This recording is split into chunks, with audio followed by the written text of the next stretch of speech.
All right. What y'all got? Matt, it was a big recruiting weekend for you guys. I mean, just how did it go overall? Yeah, I thought it was great. I think we've had recruits here every single day from that first Monday. We want to be open. I thought a big part of it was, we had a lot of former Cornhusker football players here this past weekend, so it was great to host them. I think anytime you have two Heisman Trophy winners at our practice, it's pretty cool. So I thought it was just a great vibe all around. Lots of high school coaches, a ton of recruits and their families, former players. It was a really good weekend, and I think in recruiting, a lot of people are curious, right? So everywhere I go, people are kind of asking me like, we're going to land this guy. To me, we don't put time frames on things. We wanted everyone to get here, to see it, to see the staff, to see the campus, to see the opportunity, to see the new building right behind us, to sort of see everything, and then hopefully we can get them back for the spring game or for official visits, and we'll have a good class. Was that the biggest recruiting weekend you had, just in terms of depth, talent, numbers throughout coaching career, whether it's head coach or an assistant? I mean, going back to Yeah, I think the thing that I had, I think the thing even at Temple, like we had a lot of great players come through there because it was right in Philadelphia. Baylor was right in the middle of Texas, so I think we always had a lot of good players come through. But that was a really fine group that we had coming through this weekend, and really, really great families, really cool people. The thing that we don't do is we don't really recruit. We don't. We're not trying to talk slick. We're not trying to tell everybody, things that they want to hear. We very simply talk about our program, how we're going to do things, what we're built upon, and also our vision for each person and what it'll be like when they're here. So it's really transparent. It's not for everybody, but I think a lot of guys will find that they'll want to come to a place like this, come to Nebraska. We had a chance to talk to Ramir Johnson. I know somebody you were interested in kind of seeing before camp started. What has he kind of shown maybe in those first 4 to 5 practices, and maybe how can you guys utilize him a little bit more than you utilized last year? I think when you go back 2 years ago, you see Ramir as, really, really a productive player. I've been really, really happy with him. I've been happy with him all off season, but I think he's had a really, really good camp. I think he had like I don't know what period it was. I think the first play. I think he had like a 60-yard run the other day. I think the thing with Ramir is he's quiet. He does what Christian McCaffrey used to say to me. He wished that players would, the best players play loud, and so Ramir so far is playing loud. Excellent outside zone runner, but running with power, picks up blitzes, can run all of our halfback passing game is, there's a lot of option routes, a lot of things that require some depth, and he's picking it up really well, really coachable, and an excellent guy all throughout the program. I think if you talk to anybody, everyone likes him. So really happy with him. I think he has a ton of roles. Today we had a couple of receivers down. Asked him, said, hey, be ready to go out and play in the slot. I think he's a guy that could do all of that. How do you get a player who's quiet to turn the volume on? One of the best players I've ever coached is Stephon Gilmore. One of the quietest guys I've ever been around. One of the benefits of playing, I think, for our staff is that we don't try to change who you are. A lot of coaches want you to fit into this cookie cutter mold. I think it's really affecting young people. I got guys on this team like they're into photography, they're into cooking, they're into this, and then they go to these other places that want them just to be a football player. These guys aren't football players. They're young people who play football, and so I want them to be themselves. And so, we traded for C.J. Henderson in Carolina. As quiet a guy as I've ever been around. I don't need spokespeople. I need leaders. I don't need people who are, great in front of the camera. I think, a lot of people talk about a lot of our videos. If you notice in our videos that we post, and I'm proud to post those, they're always of us working. They're never of us talking, right? They're always of us working, and the program is built on work. It's not built on hype. Ramir doesn't have to change anything about himself, personality-wise. Just has to play loud, make plays. Hey, Matt, were there any position changes you've made with guys? Maybe like there were some guys in gray jerseys that. Yeah. Explain more of that. Yeah, the gray jersey guys are guys kind of doing two ways, playing both ways for us. So Jaleel, the numbers went down at wide out. He came over and gave us some reps at wide receiver today. So he's still playing defensive back, but also playing receiver. AJ Rollins, he's gone over a couple times as a defensive lineman. I think he's probably had the most sacks on the team.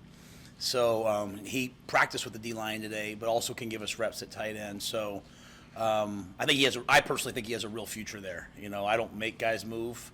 I think he's feeling his way, but he's a great kid. You know, he's kind of like, when I say kid, he's a young man.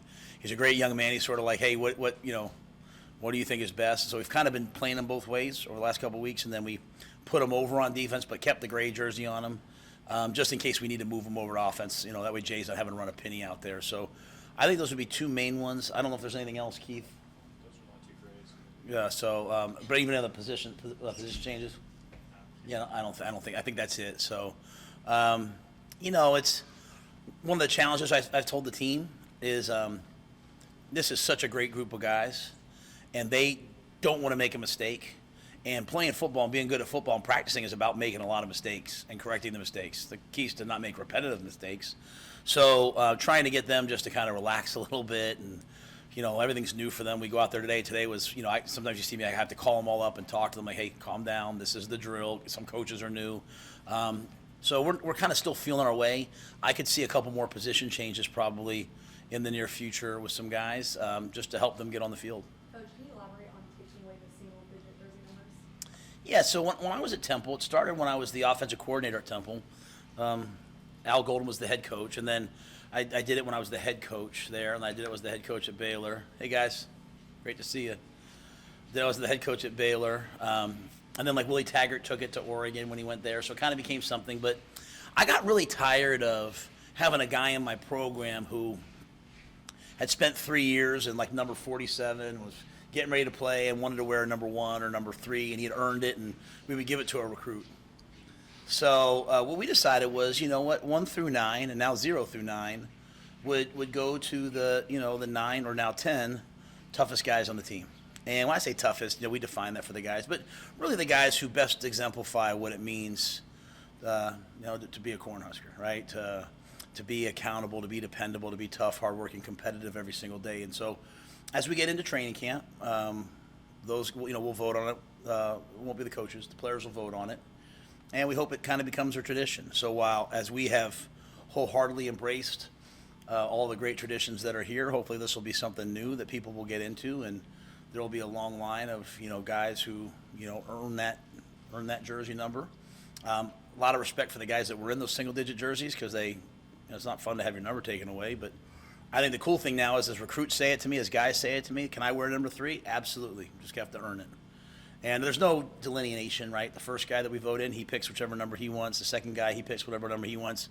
And over time, at least at Temple, like, hey, the number 6s were all kind of this position. The number 3s were all DBs, you know. I've had freshmen earn it. I've had seniors earn it. I've had times where we didn't get to all 9, unfortunately, early on. We'll have 9 or 10 guys here. There's plenty of guys who deserve those numbers. Coach, has Casey been given any kind of green light to do some light throwing, or looked like he was doing a little bit in warm-ups, or is that just what he's been doing? I hate that I don't have that correct answer. He's not throwing with us yet, so they talked last week about beginning a progression, but I'm not sure the exact date. So I will say Casey's doing a wonderful job of like, he's kind of become like a coach. Like he's in there every night working. He knows the progressions as well as anybody, the depths. I mean, he's really a smart guy who's putting a lot of time in. We got to talk to Jeff Sims a little bit today. What have your early impressions been on the field and how he's acclimated to the building? Yeah, you know, I think like he's probably like everyone else. He's trying to learn the system, learn the footwork. Everything's new for him. You know, I think Jeff brings a dynamic element into the game in that he can throw and run and is really smart and is a great teammate. I think the guys all really like him. I think he has natural leadership capabilities. So I'm excited to see what he does. You know, I think, you know, we've kind of, every day's been a little bit different. You know, we started off throwing it, and then Thursday we ran it a ton to get, because first day in pads. Saturday we mixed it. Today we finished with, you know, 2-minute drills and stuff like that. So I think Jeff has a ton of potential. He just, you know, just needs reps, needs to get comfortable. You had made a comment about, I want to go back to you really quick with the gray jerseys and the switching positions, or maybe playing both ways. You said now a couple of times that you want them to be, like, you want them to be a part of that decision. So if somebody maybe sees an opportunity, how do they approach that to you? Is it kind of a joint conversation? I'm just kind of curious how those conversations start. If they see the opportunity? Yes. Yeah, the hardest thing about being the head coach is no one really wants to talk to me. coaches and staff. They all say I'm hard to approach. Do I seem hard to approach to you guys? I mean, like, I don't think so. So, but I've had guys come in. You know, I mean, I've had guys come in and say, I really think I want to play receiver. And I say, go play receiver then. You know, I think I'm trying to be. You know, sometimes you think you are and you're not. I think we're really, really direct and honest with guys. So the good news is that we say, hey, I think you really have a future here. I hope they believe it. Because if I think they're in the wrong position, I'll tell them that too. So, but I've had guys come to me and say, "Hey, coach, can I play this? Can I play that?" We moved Bonner from wide out to like an F tight end type of a guy, and I mean, I think it's been a dynamic move for him. I can see him really having a future there. So, one great thing about spring is we can move somebody, and if it's not right, it's not working out, they can always go back. So. Hopefully we, again, that's why we spend so much time with the guys and eat together and hang out together so that they feel comfortable. And if it's not comfortable talking to me, they can go to somebody else. And hopefully we have that sort of dynamic within the staff. Yeah, that first day of practice, you said you couldn't sleep the night before. Some of the newness starting to wear off for you being here? Yes. Even you guys saw me when I brought him up, at the beginning, to me, the greatest measure of a man is his consistency. And so, I told him the analogy of the Navy SEALs. You get the Navy SEALs, they go to Buds, they get to Hell Week. You get the best of the best. Everybody can do it for a day. It's just who can withstand the volume. Mike Lombardi, who wrote the book Gridiron Genius, he taught this to our staff years ago. Who has the competitive stamina to be able to do it day after day after day. This is typically the worst practice in my history. Is the Tuesday after the first week. You go 4 practices, you have the adrenaline that first Saturday. I thought they did a pretty good job. I challenged them right there, like, hey, what's this going to look like? Challenged the coaches. I think the players are getting used to the fact that I'll challenge the coaches. I'll challenge myself, so.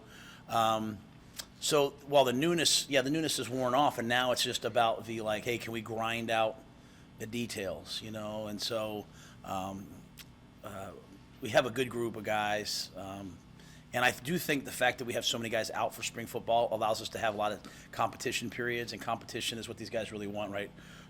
They've grown up playing games, playing video games, or maybe some of us grew up just kind of playing out back. They've played in organized leagues and all that their whole lives, so like they know competition, and so we're trying to have to keep it fresh that way. Now, will you have scrimmage day this week at all? Will you guys use one of your Yeah, this Saturday will be one of our scrimmage days. What exactly that looks like, if that's full the whole time or if that's halfway. We only have 12 offensive linemen. So what exactly that looks like. But there'll be, we did some live work on Saturday. That was one of our, the NCAA basically has no contact, partial tackling, and scrimmage days. They have 4 categories of days and a certain amount. So today was today was a contact but no tackling day. Thursday will be you can do some tackling. I haven't always done that, but you can. Saturday will be some live work. Hopefully we can get over in the stadium and do a little bit in there. I'm curious about the offensive line. You just mentioned there were 12 available today.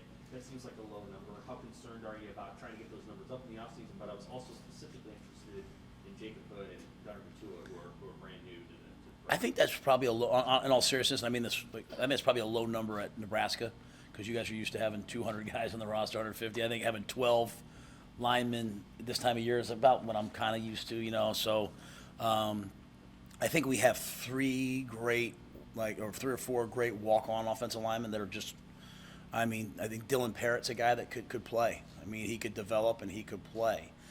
Keegan Menning's a guy that can help us, So Ezra Miller's been banged up, but I think he's a guy that could help us. And Jersey, my guy from Jersey, Mancino, he's fantastic. He's a great dude, and he can play. He can help us. So, we're lucky in that we don't have to say, every year I've been in spring football, it's like, don't ever let that guy in the drill with Nash. I don't have to worry about that. So we're able to mix 3 groups and roll 3 groups, and they're grinding hard for us. We're bringing some guys in, but we'll always look for, especially as we want to have the best walk-on program in football, always looking for big guys in the walk-on program who can develop. I think the second part of your question was what? Gunner's done a great job. He's having to play, left tackle, which is the hardest position to learn. He's going against good players. I'm really, really excited about where he is as a young player. I mean, obviously he's got a long way to go, but I've seen a lot of young players be overwhelmed, especially at that position. And then Jacob, Jacob's had a lot happen, just from he had some medical things he had to get done. We have just some tremendous medical help here. I mean, Drew Hamlin has stepped in and done a great job, and so he got back, and I think he's coming. He's got a lot of work to do, but he's coming. Hey, Anthony, have you had Anthony Grant back? Was he back out there? Yep, he was out there. Yep. He's in good standing. Where's he? Yeah. There's never a bad standing with me, right? Like if you haven't done something or there's something that causes me to say, hey, you can't practice, it's real simple for me. Like if you have a pulled hamstring, you can't practice. Doesn't mean I don't love you. It just means you can't practice. If something's happened like academically or socially or anything like that, and I say, hey, right now you can't practice, doesn't mean I don't love you, right? And I think that's one of the big things, that we want the guys to understand. Like we're gonna correct actions, but we always gonna love the guys. I love Anthony. It's an adjustment, man. He was here, he was somewhere else, and then he was here. I think he was somewhere else, then he was somewhere else, then he was here. It's a lot of different changes, and so he's getting used to us. But he's a wonderful, wonderful person. So he's obviously a little bit behind, and I'm not gonna not give those other guys the reps because, I don't know what the rest of the Big Ten running back rooms look like, but we got a pretty good running back room now. I mean, Gabe Irvin's doing some really, really, really, really powerful, good things, and A.J. Allen's hitting some big, big runs, and so we have a good running back room. We talked about Ramir, we talked about Anthony. Trevin Lubin does a great job for us. So I'm forgetting one person. Emmett. Emmett's you can see the point guard in Emmett, right? Like he's a ball carrier. So I think actually a couple of you guys I was standing on the sideline with, I talked about how much I liked Emmett. So we got a good room. Oh, good. Matt, when you guys went to individual team drills, there are 3 different groupings inside. Are those already separated at a 1, 2, 3? How? No. Separations? Yeah, no.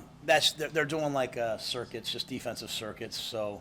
I think we just try to pair up, make sure like there's 2 really big guys. What we don't want to do is go. What we can't do is go. Normally you just go, hey, skill, DBs, because we have more DBs than any team in the country right now. So DBs, linebackers, bigs. So we just kind of move them around, just pair guys up. So we have some when we rotate it, we have some we call it A, B, and C, but those change. Like I told the guys, I really believe this. Like I can't even begin to think about a depth chart until the fall.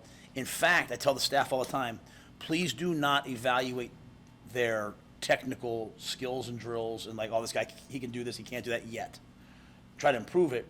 We will look at skill set and traits, where this guy's explosive, this guy's twitchy, but in our system, you come in, we're teaching the offense and defense right now, right? And then over the summer, we'll try to improve it. Then in training camp, fall camp, we'll try to perfect it, and then the season we'll try to execute it.